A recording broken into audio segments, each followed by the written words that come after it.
Halo, selamat malam nih.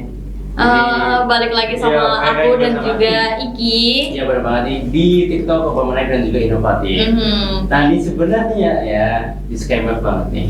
Sebenarnya tuh kita ada dua bintang tamu ya untuk malam ini. Iya betul. Cuman yang satunya menyusul kali ya. Menyusul, Nah, iya. emang tadi padat banget gitu. Iya, ya. Tadi Macet gitu ya. tadi aku juga di jalan macet banget malah. Jadi apa namanya ya karena ini malam Ada apa ya? kendala gitu. Iya ada kendala. Ya, jadi ya mohon maaf nih. Jadi mungkin nanti di segmen berikutnya bakal ada nanti. Mhm. Nah untuk malam ini di malam Sabtu ini dan ini ada perdana bagi aku sendiri ya. Mhm. Bisa share lagi dengan Yaya untuk bulan ini karena di bulan-bulan sebelumnya belum sudah, cuman di bulan ini ya ini baru pertama kali gitu. Iya, karena selang-seling gitu kan. Dan kali ini kita juga punya bintang tamu yang bener-bener spesial banget buat kamu pemirsa di rumah, terutama buat kamu yang mahasiswa. Karena bintang tamu kita kali ini dari Genbi. Iya, mungkin para pemirsa di rumah bertanya-tanya sebenarnya apa sih Genbi itu? Kok bisa ada lambang BI segala macam gitu. Mungkin nanti kita bakal jelasin dan kita akan kenalan lebih dalam dengan bintang tamu kita di segmen kedua setelah jeda pariwara iklan yang satu ini. Tapi sebelum iklan, aku pengen kasih tahu kalian dulu apa sih tema kita kali ini. Nah untuk tema malam ini adalah berkreasi dengan anak Genbi. Oke, jadi buat teman-teman di rumah yang penasaran Genbi itu apa, yang pastinya Genbi ini adalah sesuatu hal yang benar-benar spesial. Iya, dan inovatif banget sih untuk Iya, betul mahasiswa banget. juga nih. Iya, mahasiswa banget. Jadi buat kamu jangan kemana-mana, tetap di TikTok. Apa Menarik dan juga inovatif.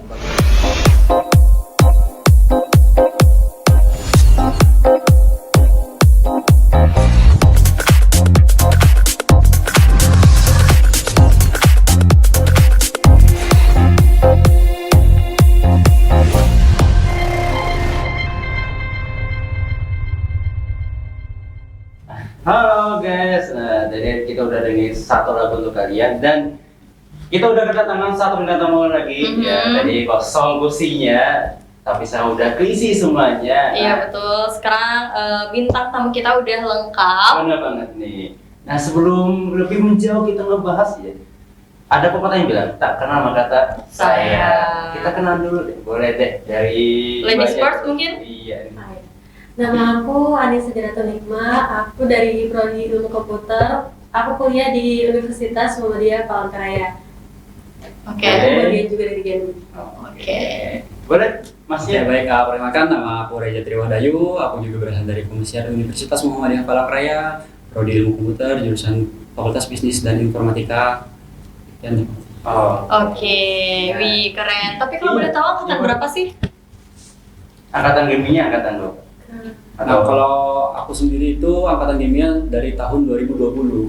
Aha, tapi Jadi- kalau misalkan mahasiswanya angkatan? Kalau mahasiswanya angkatan 2020 juga. Oke. Kalau aku beda, aku dari 2023 dan aku baru penerima pertama. Kalau kakak nih udah penerima. Aku udah penerima keempat. Oh penerima keempat. Benar sekali. Oh, Udah banyak gitu ya? Alhamdulillah. Sampai Alhamdulillah. Tapi sebelumnya mungkin pemirsa di rumah itu pada bingung gitu loh. Sebenarnya apa sih Genbi itu? Mungkin salah satu atau ada yang mau jawab Genbi itu apa sih? Mungkin dari Masnya dulu. Oh ya, mungkin buat teman-teman yang nggak tahu Genbi ya. Hmm? Jadi kita kepada dasarnya dulu. Aha. Bank Indonesia itu ada mengeluarkan program berupa beasiswa yang dinamakan beasiswa Bank Indonesia, Aha. di mana target daripada beasiswa tersebut adalah pelajar ataupun mahasiswa. Iya. Oke. Apabila kita sudah keterima dalam beasiswa tersebut, maka salah satu syarat kita untuk mengikutinya adalah bergabung dalam komunitas yang bernama Genbi. Komunitas Genbi adalah kepanjangan dari Generasi Bank Indonesia, generasi baru Bank Indonesia. Itu adalah komunitas yang diciptakan oleh Bank Indonesia itu untuk memfasilitasi kemampuan dan kreativitas mahasiswa dan pelajar yang termasuk di dalamnya. Oke. Nah, tadi kan Mas Reja bilang kalau Genbi itu ada pelajarnya. Berarti anak SMA bisa kan? Untuk pelajar itu kita ada untuk SMA di Palangkaraya sendiri khususnya itu ada 4 komisariat. Yang pertama itu ada Universitas Muhammadiyah Palangkaraya, Universitas Palangkaraya, IAIN, dan juga yang terakhir nih itu pelajar di sini itu SMK 3 Palangkaraya yang kemudian juga masuk dari Siswa Oke. Bank Indonesia. Aha. Berarti ada 4 Komisariat. komisariat ya yang memang itu ditunjuk langsung dari Bank Indonesia juga ya. Betul. Ya oke. Terus nih apa aja sih benefit yang didapatkan ketika dapat beasiswa BI dan ketika bergabung dari Genbi? Mungkin dari ladies first lagi. Insya Allah. Yang pertama itu yang pasti uang ya kak, kita dapat uang. Terus yang kedua itu relasi, karena kita nanti kan berbaur dengan mahasiswa-mahasiswi dari perkuliahan, dari kampus-kampus yang berbeda. Terus Oke. juga nanti kita di Genbi itu kan terjun ke masyarakat, otomatis kita juga akan menjadi semakin dekat dengan masyarakat. Kemudian kalau dari aku itu aja benefitnya. Oke, terus nominal yang didapatin gitu dari Genbi itu berapa ya? Atau semuanya sama rata kah atau gimana? Untuk semuanya itu sama rata. Nah, nominal yang didapatkan dalam beasiswa Bank Indonesia itu adalah 6 juta. 6 juta dalam satu semester. Jadi dalam kontrak penerimaan beasiswa itu kita terima dalam 1 tahun. Oke, jadi 2 semester ya? 2 semester. Tepat sekali. Jadi 2 semester 6 kali 2, jadi 12 juta dalam 1 tahun. Lumayan sih, Lumayan banget sih 12 juta. Bisa ini ya? Bisa beli something gitu. Enggak, bukan beli bayar something. SPP. Bisa bayar SPP Iya. berkali-kali lipat sih kalau Nah, aku. benar, itu bisa 4 semester mungkin bisa kali ya. 4 semester. Iya, bisa. 4 Biasa semester. SPP kan 3 juta, 3 juta, mungkin bisa 4 kali lah. Iya, betul banget. Terus nih, beasiswa Genbi ini kan menggiurkan banget. Nah, untuk masuk jadi untuk keterima di beasiswa BI atau untuk bergabung di Genbi itu ada persyaratannya nggak sih? Atau IPK harus berapa gitu? Siapa dulu yang mau jawab nih Abang? Aha. Kalau untuk IPK itu sekitar 3,25 kalau nggak salah minimalnya. Kalau persyaratannya itu ada 11 persyaratan, salah satunya ada surat rekomendasi dari kampus, apa kita tuh sudah menerima beasiswa dari mana, apakah belum menerima beasiswa sama sekali. Karena syarat menerima beasiswa ini adalah kita tidak boleh menerima beasiswa dari manapun. Oke. Terus surat keterangan tidak mampu, dan aku juga mau nambahin punya Karya tadi, sebenarnya ada pembeda antara perkuliahan dan anak SMK. Kan semakin tinggi sekolah, semakin banyak perluan ya kak. Kalau SMK 3 itu cuma dapat 3 juta. Jadi selama 2 kali dapat itu dapatnya 6 juta selama 1 tahun masa ajaran. Dapatnya sekitar 6 juta. Kalau kami ini kan perkuliahan lebih banyak pengeluaran kan kak, SMP juga lebih mahal gitu. Jadi kami dapatnya 6 juta tiap semester. Jadi selama 2 semester itu 12 juta. Oke, tapi untuk persyaratannya sendiri untuk bisa mendapatkan beasiswa BI itu apa aja gitu loh? Selain IPK minimal 3,25, terus ada lagi kah persyaratan lain? Misalkan harus punya prestasi di bidang lain yang non akademik, kayak gitu. Mungkin bisa sharing sama teman-teman di rumah. Soalnya ini kan menggiurkan banget gitu loh, 12 juta untuk 1 tahun. Dari itu kan nggak semua orang bisa ya. Betul. Nah biasa tuh pas mau diseleksi itu apa aja sih persyaratan yang memang harus disiapin dulu nih? Sebenarnya kalau prestasi itu nilai plus ya kak. Cuma kalau memang kita nggak ada prestasi, jangan berkecil hati, kita tetap bisa daftar. Dalam catatan kita masih sebagai mahasiswa yang tidak mampu. Lalu kalau itu nanti ada transkrip nilai. Kalau yang bagian mahasiswa itu kak, kami tahunya cuma di bagian kemahasiswaan aja. Kalau di SMK kami kurang tahu ya. Oke. Tapi memang jujur ya, aku pertama kali yatim Genbi itu pakai baju bedahan ya. Kayak wah kan. Apalagi pertama kali aku ngeliatin Genbi itu ketika buka sosial medianya Genbi di salah satu sosial medianya mereka. Ada kegiatan-kegiatan yang menurut aku ini wajib dicobain oleh mahasiswa. Dan kegiatan ini pasti positif. Entah itu terjun ke masyarakat. Bahkan kemarin itu yang boleh itu ada ke panti asuhan, bantuin ke masyarakat yang lain dan bikin suatu program yang membuat atau kerjasama dengan UMKM atau seperti itu. Itu pertama kali aku ngeliatin game itu kayak, wow ini keren sih dan wajib dicoba. Maksudnya pingin ikut banget gitu. Tapi memang kalau dari kalian tuh program kerja yang menurut kalian bagus atau yang pernah dilaksanakan oleh kalian sendiri itu apa? Oke, mungkin aku yang bantu jawab ya. Sedikit tambahan untuk yang tadi, untuk penerimaan bagi teman-teman yang ingin tertarik untuk ikut beasiswa BI atau Genbi, itu sebentar lagi di Komisariat Universitas Muhammadiyah Palangkaraya dan juga komisariat lain terus akan dibuka pendaftarannya. Jadi mungkin dipantengin aja Instagramnya terus agar bisa lihat persyaratan apa aja. Yang pasti ada 2 jalur pasti yang bisa kita ikuti. Yang pertama seleksi berkas, yang kedua ada wawancara. Nanti itu akan diseleksi lagi siapa yang masuk dan siapa yang tidak masuk. Untuk dari kegiatan Genbi itu sendiri, jelas banget banyak banget kebermanfaatan yang bisa dilaksanakan. Karena Genbi adalah suatu komunitas dan komunitas di Genbi itu memiliki struktural. Di dalam strukturalnya ada berbagai macam divisi seperti kewirausahaan, pendidikan, pengabdian masyarakat, lingkungan hidup, publikasi dan gitu. Nah jadi kurang lebih ada 5 itu. Dan masing-masingnya itu memiliki program kerja yang berbeda-beda. Ada yang terjun ke masyarakat langsung, ada yang melakukan edukasi, ada yang melakukan kerajinan, ada yang bahkan ikut serta menangani isu-isu lingkungan. Nah tadi kan udah ngomongin divisi-divisi di Genbi tersebut. Nah kalau di kalian ini divisi mana sih? Dan sebagai apa? Kalau aku di divisi pengabdian masyarakat di Genbi UMPR, di sini posisinya aku sebagai sekretaris. Oke, aku berada di divisi lingkungan hidup dan menjabat sebagai koordinator divisinya. DLH ya? Dinas lingkungan hidup gitu. Dinas lingkungan hidup. Iya. Terus nih, kan tadi katanya Genbi itu punya banyak kegiatan. Nah, sepanjang kalian sudah bergabung di Genbi dan mendapatkan beasiswa Bank Indonesia, kegiatan apa aja yang udah pernah kalian buat gitu? Soalnya kan kegiatan itu kan kalian sendiri kan yang bikin sekreatif dan seinovatif si penerima beasiswa tersebut. Salah satunya nih, entah itu di sepanjang 2023 atau di awal 2024. Karena aku ya jawab dulu Kak. Karena kita ini kan di bawah naungan Bank Indonesia, otomatis kami harus mensosialisasikan produk Bank Indonesia. Nah, yang pertama kami lakukan itu adalah sosialisasi CBP, Cinta Bangga Paham-Petia, kemudian KRIS, lalu sosialisasi stunting kalau di divisi aku, kemudian cek kesehatan gratis juga Kak, biasanya di CFD gitu. Kemudian ada kayak kalau kami bilangnya itu Bina Desa. Bina Desa di situ kami seperti simulasi KKN, kurang lebih 3 hari kami mengabdi kepada masyarakat.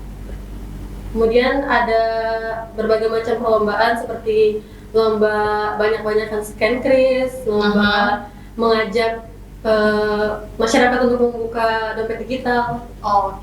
Kalau dari itu kan dari divisi kalian nih. Kalau dari divisi ini dipanggilnya apa nih? Reza. Kalau dari divisi Reza. Untuk dari divisi lingkungan hidup itu sendiri banyak banget. Terutama kami biasanya mengatasi isu-isu tentang yang ada di lingkungan hidup. Misalkan ya reboisasi hutan, maka kami akan melaksanakan penanaman hutan, penanaman pohon, entah itu di sekolah ataupun di tempat lain gitu. Nah, seperti yang dikatakan Nisa tadi, kami juga melakukan yang namanya Bina Desa. Bina Desa itu adalah suatu program yang dilakukan oleh komisariat. Jadi komisariat Universitas Muhammadiyah Palangkaraya itu melaksanakan program besar-besaran yang gabungan dari seluruh program itu kami laksanakan berbagai macam yang bisa dilaksanakan. Nah, untuk dari lingkungan hidup sendiri yang paling berkesan menurut saya adalah penanaman pohon karena itu sangat bermanfaat bagi lingkungan. Iya. Dan itu kalau program kerja itu memang sebulan sekali atau memang ada jatahnya bisa 3 bulan sekali atau 4 bulan sekali. Tapi kalau boleh tahu nih, kalian kan juga banyak kegiatan. Nah, terganggu nggak pada saat perkuliahan? Boleh tuh siapa aja deh, Bebas aja pokoknya siapa yang mau jawab. Menurutku kalau terganggu itu antara iya dengan tidak. Cuma kalau kita memang memutuskan untuk masuk ke ranah komunitas itu, kita berarti harus bisa membagi waktu Kak. Yang mana yang memang harus kita prioritaskan. Tapi di Genbi ini, alhamdulillah kita diminta untuk prioritaskan kuliah dulu, baru komunitas. Oke. Tapi sejauh ini pernah nggak keteteran mungkin dari Reza, keteteran antara tugas kuliah, apalagi angkatan 2020 kan? Angkatan 2020. Iya udah mulai ini bukan sih pengajuan judul, KKN segala macam. Untuk mungkin kesibukannya yang mengganggu itu tidak bisa bukan maksudnya tidak termasuk mengganggu juga, mungkin misalkan lagi KKN kebetulan ada program kerja, jadi kita harus membagi waktu antara KKN dan program kerja, mungkin itu aja yang sulit menurut saya. Oke. Tapi sekarang lagi KKN? KKN udah selesai. Oh udah selesai. Oke. Mungkin dari Iki ada yang ditanyakan lagi? Sebenarnya masih banyak ya. Terutama aku juga masih penasaran ini. Setiap divisi kan ada program kerja gitu ya. Itu memang harus dibikin pada saat kita sebagai GNB atau udah terserah kita mau bikin apa enggaknya udah terserah kita gitu atau gimana? Mungkin saya jawab ya. Di GNB itu sendiri berdasarkan kan komunitas, yang namanya komunitas ada yang namanya masa prajabatan, masa jabatan. Jadi itu apabila mahasiswa sudah melewati 4 semester, maka kepengurusan di dalam komisariat itu akan berganti. Oke. Setiap kali pengurusan maka dia akan melaksanakan pemilihan ketua. Apabila pemilihan ketua terbentuk, maka disitulah nanti ketua akan mengarahkan untuk anggotanya menciptakan program kerja yang akan dilaksanakan dalam jangka triwulan atau kedepannya gitu. Dan setiap triwulan biasanya akan dilaksanakan evaluasi. Nah itu kalau bisa kita bikin program kerja gitu ya. Apa sih kesulitannya dalam pembuatan program kerja? Apakah dari masanya kah atau memang dari BI-nya nggak mendukung atau gimana? Untuk kalau menurut saya pribadi ya, menurut saya pribadi dari Bank Indonesia sendiri itu sebenarnya sangat mendukung. Saya sangat berterima kasih kepada Bank Indonesia atas semua dukungan yang telah diberikan kepada program-program kerja kami. Mungkin yang menyulitkan dalam program kerja atau pembentukan program kerja itu adalah dari masanya. Kenapa saya bilang dari masanya? Karena biasanya di dalam komunitas GNB itu adalah gabungan dari berbagai jurusan dan prodi. Misalkan kita ingin melaksanakan program bakti sosial di hari weekday, entah itu Senin atau Selasa. Ada prodi farmasi, mereka itu tidak bisa melaksanakannya di hari tersebut sehingga mengganggu jadwal program kerja. Mungkin itu aja kendalanya. Kendalanya itu hanya ini aja sih jadwal. Karena kan perbedaan kampus gitu ya, perbedaan universitas juga. Kalau kan gabungan nih, ada UPR juga, ada YIN juga kan. Sebenarnya banyak lagi sih yang pengen lebih jauh. Aku juga pengen, mungkin teman-teman di rumah kalau sutradara berkat segala macam mungkin mereka bisa menyiapkan. Tapi kalau misalkan wawancara itu gimana ya? Apa aja sih biasanya dikulik pada saat wawancara? Tapi mungkin nanti akan kita bahas di segmen yang berikutnya. Jadi aku sama Iki bakal kasih kamu lagu yang hits banget buat anak mudanya Palangkaraya. Jadi jangan kemana-mana, tetap di TikTok. Menarik dan juga inovatif.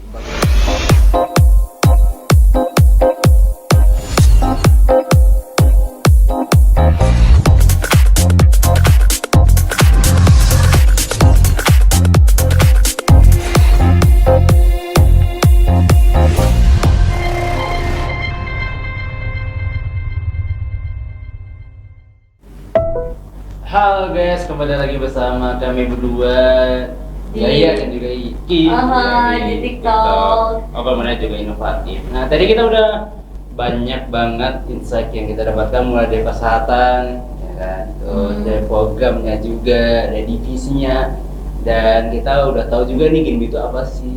Iya betul. Jadi Yaya, kalau nggak salah ada yang mau ditanya.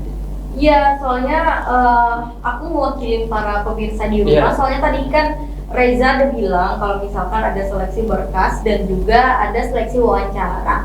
Nah kira-kira kalau seleksi wawancara itu apa sih yang dibahas? Soalnya aku dan pemirsa di rumah pengen ngulik lebih dalam. Siapa tahu para pemirsa di rumah berniat dan tertarik gitu, ingin mengikuti atau ingin mendapatkan beasiswa BI dan bergabung dengan GNB. Untuk teman-teman bagi yang ingin mendaftar ke GNB itu urus saja dulu berkasnya gitu, karena seleksi berkas itu termasuk yang enak. Nanti setelah itu masuk ke seleksi wawancara. Untuk wawancara itu sendiri biasanya regional Kota Palangkaraya, Banjarmasin itu berbeda. Untuk di Palangkaraya itu diadakan wawancara wawancaranya itu tiap tahun juga berbeda. Misalkan tahun ini diadakan wawancara debat, diadakan sesi debat. Misalkan tahun sebelumnya itu wawancara sekedar wawancara tentang prestasi dan keinginan dia apa yang ingin dilakukan ketika dia diterima dalam Genbi. Biasanya para pembina kami menyebutnya itu dalam sesi wawancara mereka ingin mengetahui visi dan misi kita ketika kita diterima dalam Genbi. Karena Genbi sebuah komunitas, maka Genbi memiliki visi dan juga memiliki misi. Pilar dari Genbi itu ada 3. Yang pertama itu adalah frontliner atau garda terdepan. Yang kedua adalah agent of change, itu agen perubahan. Agent of change. Ya, agent of change yang biasanya sering kita dengar di televisi kan. Itu BI salah satu bisnisnya. Yang ketiga adalah future leader. Future leader itu adalah pemimpin masa depan. Jadi Genbi itu berfokus kepada 3 pilar ini. Jadi apapun segala macam yang dilakukan seputaran Genbi atau beasiswa dari Bank Indonesia itu tidak lebih lewat dari 3 hal ini. Misalkan kita memperkenalkan program-program yang ada di Genbi. Misalkan di saya kadang lucu juga, misalkan ada orang bilang melakukan metode pembayaran kris itu dengan QRIS. Biasanya masyarakat awam kan itu masih nggak paham penyebutannya. Jadi perlunya edukasi dari BI itu menginstruksikan kami bahwa misalkan perkenalkan loh ini misalkan QRIS itu penyebutannya adalah kris. Iya, kris. Nah, dan kris itu bisa digunakan segala macam metode pembayaran. Nah, jadi itulah tugas kami sebagai anggota Genbi. Nah, itu yang ingin diharapkan oleh para pembina ketika sesi wawancara. Seperti apa yang bisa kalian lakukan untuk melakukan perubahan gitu. Oke. Mau tambahin ya Kak? Boleh banget. Kalau dari aku, kalau pas aku wawancara waktu itu, kita nih harus belajar juga basic tentang apa itu Bank Indonesia. Kita harus tahu juga apa itu Bank Indonesia. Kemudian kita juga harus cari tahu apa itu Genbi. Jadi teman-teman kalau ditanyain Genbi itu apa sih, jadi bisa jawab gitu. Dan ini masih ada waktu buat teman-teman buat mempelajari itu. Kemudian itu cerita tentang kehidupan pribadi kita, itu nanti ditanya sama pihak Bank Indonesianya untuk menilai apakah kita ini mampu, termasuk orang yang tidak mampu, apakah orang yang mampu. Oke.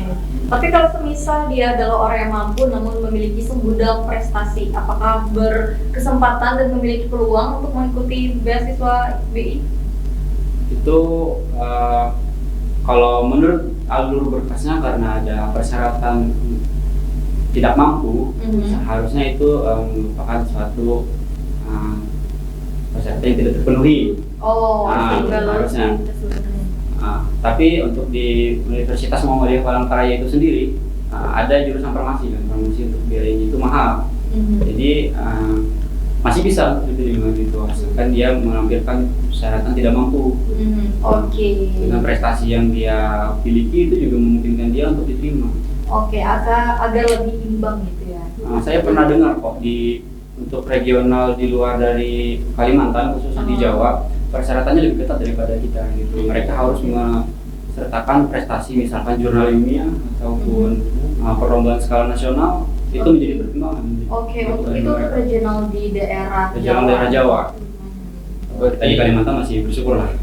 Berarti untuk setiap persyaratan dan juga setiap wawancara, setiap regional beda-beda. Setiap regional bisa beda.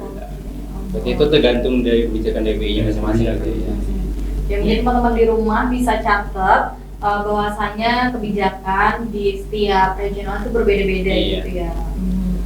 Dan aku juga penasaran banget kalau semisalkan udah keterima, udah berhak gitu, layak untuk mendapatkan beasiswa BI, tapi ada suatu pantangan gak sih yang suatu ketika itu bisa dicabut beasiswanya? Entah itu harus menjaga attitude, etika gitu atau gimana? Tentu itu merupakan salah satu pantangannya kita yang namanya mau berorganisasi dimanapun, beasiswa apapun, kita harus menjaga nama baik institusi yang menaungi kita gitu kan. Kalau di Bank Indonesia itu sendiri yang pasti kita harus menjaga nama baik Bank Indonesia itu sendiri kan gitu. Dan itu yang paling ibarat kata tingkatan yang paling dasar, kita harus menjaga nama baik, berperilaku baik, dan berperilaku kita melakukan tingkat kejahatan apapun gitu. Dan mungkin tingkat yang lebih tinggi kita berpikir secara logis saja. Saya ngasih kamu beasiswa, apa yang bisa kamu berikan kepada saya? Apabila kamu tidak bisa memberikan kepada saya, mengapa gitu kan? Mungkin itu aja sih. Aku kalau tambahan dari aku, kalau kita udah memilih Genbi, kita nggak boleh lagi kan daftar beasiswa dari manapun. Betul. Itu sih pantangannya. Ini ya apa sih untuk lebih menghormati, lebih ke respect ke BI-nya Iya, tersebut betul. gitu ya. Ah, Ya, aku masih penasaran juga ini, karena kan ikut Genbi, apalagi si aja udah 4 kali ikut Genbi ini. Apa sih yang termotivasikan oleh kalian berdua ikut Genbi? Apakah karena kan nih komunitasnya kayak main Genbi, atau misalnya aku tuh pengen Genbi, ingin memberikan suatu program belajar yang inovatif yang berdampak ke masyarakat, atau gimana sih? Apa sih motivasi kalian ikut Genbi? Oke, kalau aku ya, Iya. jujur aja mungkin semua orang juga berpikiran sama. Yang pertama karena beasiswanya kan, tentunya untuk menunjang biaya perkuliahan kita, dan efek yang saya rasakan selama 4 semester itu benar-benar terasa. Perkuliahan saya jadi lancar, pembiayaan SPP juga berkurang gitu. Lalu selanjutnya manfaatnya saya rasakan lain daripada itu adalah bertambahnya relasi saya gitu. Karena ini adalah suatu komunitas, awalnya teman saya cuma sedikit, jadi banyak gitu. Karena program kerjanya yang diberikan oleh GMB banyak, saya juga belajar gitu tentang skill, hard skill ataupun soft skill. Apa dari Nisa? Kalau aku sih karena aku tahu Genbi ini dari kakak tingkat aku ngeliat nih kalau dia itu banyak ikutin kegiatan, otomatis aku tertariknya karena seru. Nah, mungkin kata Kak Reja itu benefitnya ya dari segi uang juga itu menjadi acuan untuk orang buat daftar. Kemudian dari segi relasi kayak kata Kak Reja tadi itu juga banyak dapat teman dari situ. Karena kan kita berbaur ke semua orang, terus kita juga jadi lebih dekat sama masyarakat gitu. Oke, tapi kalau karena ini kan komunitas dan di kampus juga ada organisasi lain kan, ada internal dan juga ada eksternal. Nah, ketika kita sudah bergabung dalam suatu komunitas yang atau Genbi gitu, bolehkah kita untuk mengikuti organisasi lain gitu? Sudah seperti yang kita ketahui bahwasannya setiap organisasi itu pasti punya kesibukannya masing-masing. Kita juga pasti mengemban jabatan masing-masing di suatu organisasi tersebut. Bisakah kita memiliki jabatan ganda dengan suatu organisasi ganda ketika kita bergabung dengan Genbi? Itu sangat boleh Kak. Bahkan sebelum kita join Genbi pun kita pasti mengikuti organisasi kan. Jadi kalau kita dapat Genbi tidak menghalang dan tidak membatasi itu. Jadi kita tetap bisa membagi waktu. Oke. Tergantung dari diri kita aja. Kalau kita ngerasa keteteran, kita jangan ambil organisasi terlalu banyak. Oke, tapi kalau boleh tahu nih, antara Nisa dan juga Reja ikut organisasi lain nggak? Untuk aku sendiri ya, aku pernah ikut IMM. Ya, itu himpunan mahasiswa yang ada di Muhammadiyah. Oh, IMM. Jadi ya ada IMM dan juga ikut Genbi gitu. Jadi dua organisasi yang berbeda. Namun apabila kita secara lebih baik lagi, sebenarnya Genbi adalah sebuah komunitas dan IMM dan organisasi lainnya adalah sebuah organisasi. Oke. Tentunya hal itu ada dua hal yang berbeda. Apabila organisasi ke organisasi biasa itu emang tidak boleh untuk merangkap dua jabatan. Tapi apabila organisasi ke komunitas itu sebenarnya tidak apa-apa. Oke. Wadah ini ada nggak sih ikut organisasi lain? Kalau aku cuma satu itu Hima Ilkom. Karena aku dari jurusan ilmu komputer, jadi aku ikut organisasi Hima. Oke, gitu ya. Seru banget ya, karena Iya. ngebahas Genbi dan yang aku tahu ya, pada saat pendaftaran Genbi itu dibuka, pendaftaran beasiswa BI itu dibuka, banyak banget kan yang daftar. Banyak banget yang daftar karena juga dulu aku pernah daftar, mungkin belum rezekinya kali ya. Tapi aku salut sih sama teman-teman yang bergabung dengan Genbi karena itu suatu kegiatan yang bermanfaat gitu. Tentunya juga kita punya relasi. Nah, satu lagi yang pengen aku tanyain, ketika kita bergabung dengan Genbi, otomatis kita punya relasi dengan orang-orang BI gitu. Nah, mungkin nggak itu akan menjadikan sebuah jalan untuk kita bisa masuk bekerja sebagai honorer di BI. Seperti yang kita ketahui, untuk bekerja di Bank BI itu kan harus melalui tes CPNS terlebih dahulu kan. Tapi apakah ada keringanan untuk menjadi seorang honorer di Bank BI ketika kita sudah pernah menjadi anggota komunitas BI? Ya ini sebenarnya agak sensitif juga ya Iya. bicaranya. Maksudnya itu kan karena pengalamannya gitu. Ya, tapi tidak apa-apa, mungkin saya jawab sedikit. Saya mohon maaf apabila kesalahan juga. Nah, untuk relasi, tentunya kan seperti yang dibicarakan di awal, relasi. Kita tentunya akan mengenal yang namanya pembina. Kita akan berbincang dengan mereka dan mengenal lebih dalam. Tentunya relasi akan didapat. Namun digarisbawahin, apabila kita ingin bekerja di Bank Indonesia ataupun bank lainnya, itu tidak ada sama sekali privilege yang bisa kita dapatkan. Kita tetap harus berusaha, kita tetap harus melakukan tes yang sesuai dengan ketentuan yang berlaku. Tapi mungkin kita bisa, misalkan nih kita seorang mahasiswa ingin melaksanakan magang di Bank Indonesia, karena kita mengenal pembina, kita bisa mengajukan diri kita kepada mereka untuk dibina. Oke. Mungkin itu privilege-nya. Tapi kalau dalam tahap pekerjaan itu kita tetap berusaha. Oke, jadi tidak ada sangkut paut privilege gitu Tidak ya? ada sama sekali. Memang harus sejalur ya, Iya, dan benar. diatur gitu ya. Iya betul. Tapi kan ini ilmu apa tadi namanya? Ilmu komputer. Iya, ilmu komputer. Nah, ini kan karena beasiswanya dari Bank BI, apakah ada suatu batasan jurusan gitu, misalkan dikhususkan untuk jurusan accounting, economics, atau misalkan khusus untuk hukum gitu, law. Atau untuk semua jurusan atau memang ada khusus jurusannya memang? Ya ada khusus jurusan. Kalau di biasanya per komisaris itu beda-beda ya. Untuk di komisariat lain saya tidak tahu, namun di Muhammadiyah itu dibatasin. Misalkan untuk jurusan teknik ada ilmu komputer ya biasanya. Untuk jurusan kesehatan, untuk fakultas kesehatan ada analis kesehatan dan farmasi. Oh, berarti untuk nursing itu nggak bisa ya? Untuk misalkan ada bagian teknik nih, sebelum kami pindah fakultas ada teknik sipil dan juga teknik lingkungan, teknik ilmu komputer. Nah, dari ketiga prodi tersebut hanya ilmu komputer yang diperkenankan untuk menerima beasiswa. Oke. Kalau misalkan dari kesehatan misalkan hanya farmasi yang boleh berarti, farmasi sama kemasyarakatan. Analisis kesehatan. Analisis kesehatan berarti untuk kayak nursnya itu nggak bisa. Nggak ada sih kalau Atau itu di misalkan dokter. bagus sekali. Kalau kebetulan kami hanya ada 2 prodi dalam satu fakultas kesehatan. Oh. Jadi cuma 2 itu aja. Dua-duanya diperbolehkan. Berarti itu memang ada batasannya sendiri gitu Ada ya? batasannya tersendiri. Dan itu biasanya untuk satu fakultas atau satu prodi itu biasanya berapa sih jatahnya? Untuk satu fakultas dan satu prodi itu secara spesifik saya tidak tahu, namun dalam satu komisariat itu ada hitungannya. Jatahnya misalkan di Muhammadiyah ada 75 atau 85. Misalkan di Universitas Muhammadiyah saya ada 50, ya yang 50 juga. Oke. Tapi ada satu persyaratan sebenarnya yang mahasiswa harus lewati terlebih dahulu sebelum dia menerima beasiswa Bank Indonesia, yaitu adalah mahasiswa tersebut harus berada di semester 3 ke atas. Oke. Jadi apabila di bawah itu tidak boleh. Oh, jadi dia harus semester 3 dulu. Betul. Start up-nya itu memang harus semester 3. Semester 3. Oke, jadi buat teman-teman di rumah yang tertarik untuk join atau tertarik untuk ikut mendaftar beasiswa BI, itu harus start up-nya itu dimulai dari semester 3. Dan dari kita udah banyak banget. Bapak masih penasaran juga sih tentang ini.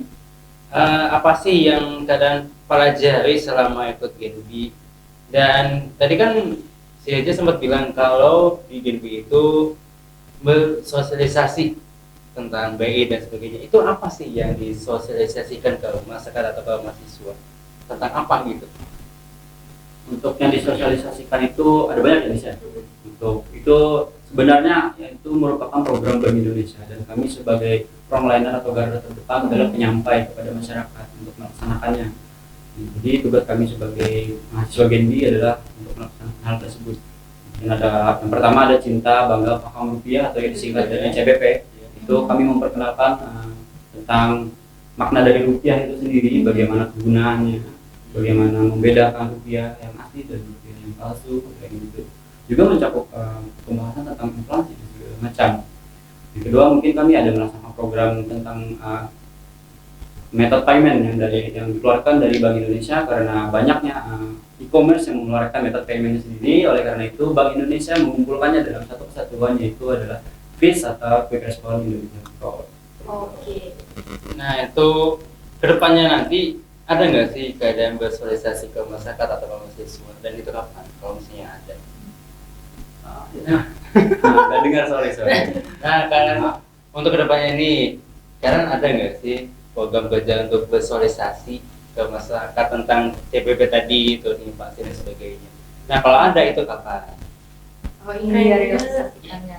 Kayaknya nggak ada, di sini kami udah mau masa jabatan, cuma nanti ada sosialisasi di tiap-tiap kampus tentang penerimaan beasiswa ini. Jadi nanti ada sosialisasinya dulu kah, baru pembukaan penerimaan beasiswa. Oke, nah ada satu lagi yang pengen aku tanyain. Ketika kita sudah satu kali nih, misalkan aku adalah seorang mahasiswa angkatan 2023, aku sudah mendapatkan beasiswa BI. Namun ketika aku daftar lagi, apakah peluang untuk aku mendapatkan lagi itu besar atau bisa saja nggak dapat lagi gitu? Presentasi peluang. Untuk presentasi peluang itu sebenarnya relatif. Nah, mungkin ada beberapa faktor seperti keaktifan kita, nilai kita, dan juga perilaku kita di kampus. Kita masih terdaftar sebagai mahasiswa aktif kan gitu. Mungkin itu. Tapi ada kasus juga, beberapa kasus. Misalkan dia waktu semester 3 dia mendapatkan beasiswa, semester 4 masih mendapatkan beasiswa. Ketika dia ingin mendapatkan beasiswa selanjutnya, dia maksudnya tidak mendapatkan beasiswa, alias terhenti. Dan ketika dia masuk ke semester 7 dan 8, persyaratan akhir kan dia tidak boleh semester 8, 7 dan 8 masih boleh. Dan ketika dia mendapatkan di semester 7 dan di semester 8, ternyata dia masih keterima. Otomatis dia menerima 4 kali. Karena jatah beasiswa di BI itu adalah 4 kali. Per individunya 4 kali. Oke, oh berarti ini Reza udah yang keempat dong. Yang keempat. Berarti nggak bisa daftar lagi gitu ya? Tidak bisa. Nah, tadi kan di semester 8, biasa kan mahasiswa kan usia itu kan beda-beda ya. Nggak ada yang sama, misalnya 20 semuanya kan nggak ada yang sama. Jadi maksud gue gini, ada nggak sih batasan usia untuk bisa masuk ke GNB maksimalnya kan? Minimal dan Ya, maksimal. minimal dan maksimal gitu. Untuk usia ini. Atau dari faktor semester aja? Untuk faktor usia juga mempengaruhi. Kalau tidak salah 22 tahun ya. 22 tahun itu tidak diperbolehkan lagi mendaftar walaupun dia berada di semester 3. Oh 22 tahun? Ya. Oh berarti kayak aku udah nggak bisa lagi dong? Ya, bapak nih, bisa. usia bapak dulu nih. Cuma kalau masih 21 kan masih bisa gitu. Dapat sekali ya. Wah, semuanya masih bisa itu. Oke, tadi kita udah ngomong banyak banget di tentang GNB dan program kerja dan juga kita udah tahu nih apa sih motivasi mereka berdua untuk bisa masuk ke GNB. Dan mungkin kita ada satu lagu lagi ya buat pemirsa. Iya betul banget. Dan satu lagu ini bakalan nemenin malam kamu sembari menunggu obrolan menarik lagi bersama bintang tamu kita yang kali ini. Jadi jangan kemana-mana, tetap di TikTok, obrolan menarik dan juga inovatif.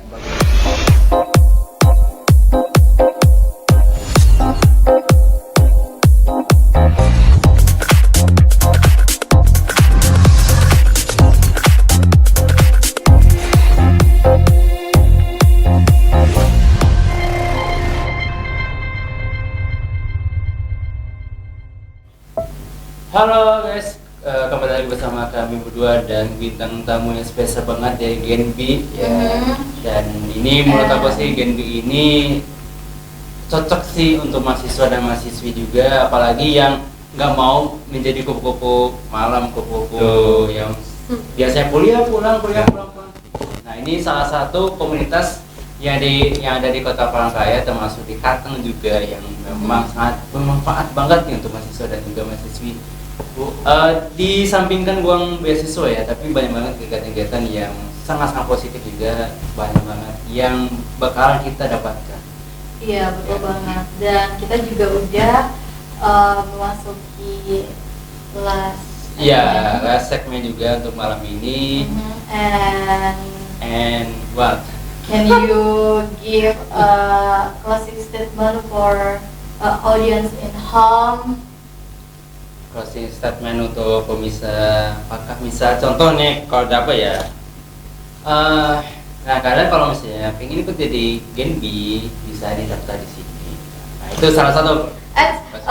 Tapi sebelumnya aku pengen tanya dulu. Boleh. Suka duka mereka pada saat bergabung, pada saat mereka mendapatkan beasiswa BI dan bergabung di GNB.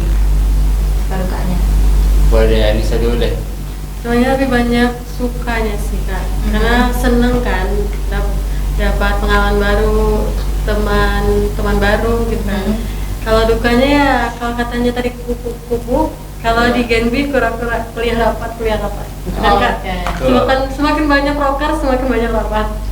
Cuma nggak apa-apa teman-teman, di situ walaupun gimana ya, walaupun sering rapat gitu, cuma seru. Bukan rapat yang kayak menekan kita gitu. Kalau misalkan dari Reza sendiri? Kalau aku sih sukanya ya dari Genbi itu, Genbi itu selalu membawakan segala hal dengan fun, dengan kebersamaan, dengan kekeluargaan. Itu adalah konsep yang saya sangat sukai di Genbi. Kekurangannya sendiri, kalau menurut saya tidak merasakan sama sekali ya, karena setiap kali saya mengikuti Genbi yang saya dapatkan adalah kebermanfaatan, bantuan, dan juga teman. Tapi hal apa sih yang bikin kadang-kala kan kita kan berteman juga berkoneksi dengan orang lain ya. Apa sih biasanya yang menjadi kendala di Genbi termasuk di divisi kalian masing-masing gitu? Kendala ya mungkin Beda pendapat sih. berbeda pendapat itu jelas, karena kita berteman dengan orang yang baru kan, dengan sifat yang baru juga, dengan misalkan kita digabung dalam satu lingkungan divisi dengan orang-orang yang berbeda, bukan teman sekelas kita, bukan teman lingkungan kita, bukan circle kita juga. Jadi kita harus menyesuaikan. Kadang-kala ada perbedaan pendapat di situ, bisa terjadi perdebatan juga. Mungkin itu aja yang bikin kadang bisa kepala pusing. Iya sih. Hanya about opinion ya mungkin. Ya, iya. Nah, aku masih penasaran juga nih, sebelum kita closing ya. Di kabupaten selain Kota Palangkaraya ada nggak sih Genbi? Misalnya di Pangkalan Bun atau di kabupaten yang ada di Kalimantan Tengah sendiri itu?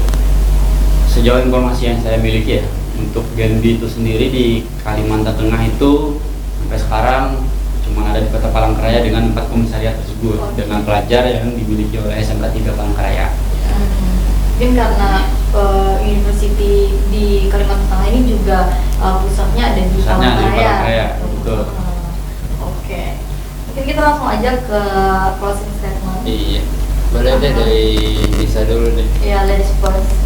Kalau dari aku, buat teman-teman rugi banget kalau nggak join Genbi, karena masa perkuliahan tanpa Genbi sama kayak makan tanpa garam.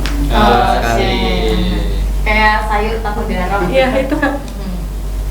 Oke, nggak ada Eja. Oke, kalau dari aku simpel aja. Kalau kamu mencari cinta, jangan di Genbi. Tapi kalau kamu mencari cita-cita, masuklah di Genbi. Wah. Tapi bisa nggak sih dapat cinta dari Itu bonus.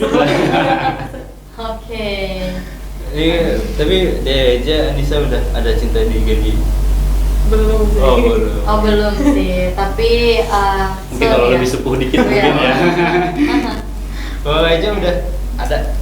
Aduh, banyak sekali sih karena di Genbi itu kan orang bergantian juga kan. Jadi rotasi terus, kenal orang baru terus gitu. Oke. Ya sih, asik juga sih. Jadi Asik banget. kalau kalian pengen ikut Genbi bisa banget nih. Nanti bakalan ada ya buka beasiswa gitu ya. Ya betul. Pantengin IG-nya aja sih. Pantengin Instagramnya Genbi Kalteng, Genbi UMPR.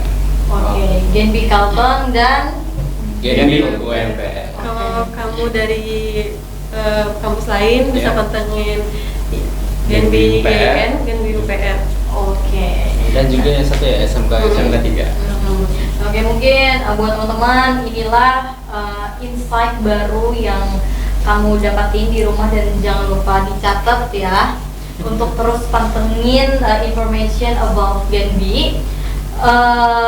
Dan menurut aku malam ini bintang tamunya benar-benar keren banget karena mereka ini kan adalah generasi dari Bank Indonesia. Oke. Dan kayaknya udah pukul. Iya, ini udah mau habis aja ya. Udah di penghujung acara dan Iya. saatnya aku bersama Iki pamit undur diri. Tapi sebelumnya aku juga minta maaf kalau misalkan ada salah kata. Iya, sama juga. Saya juga Iki, ya manusia tak luput dari kesalahan. Saya juga minta maaf. Dan pamit aja kita ya. Iya. Iki gimana ya? Jangan sedih. Sering sedih gitu karena bakalan berpisah berpisah dengan kalian. Enggak kok, kita enggak berpisah selama-lamanya, tapi nanti kita akan ketemu lagi di episode berikutnya tentunya dengan bintang tamu dan juga dengan tema yang lebih menarik lagi. Iya, gitu. benar banget. Dan jangan lupa untuk terus saksikan TikTok. Pemain juga inovatif di setiap hari Senin, Rabu, Jumat dan juga Minggu di jam 8 sampai setengah 10 malam. Oke. Kiki pamit dan Aku Yaya pamit undur diri. saya Reja juga itu. Dan Kayak Anissa juga. Oke, sampai jumpa. And Bye-bye. see you. See you. 5, 4, 3, 2, 1, close the door.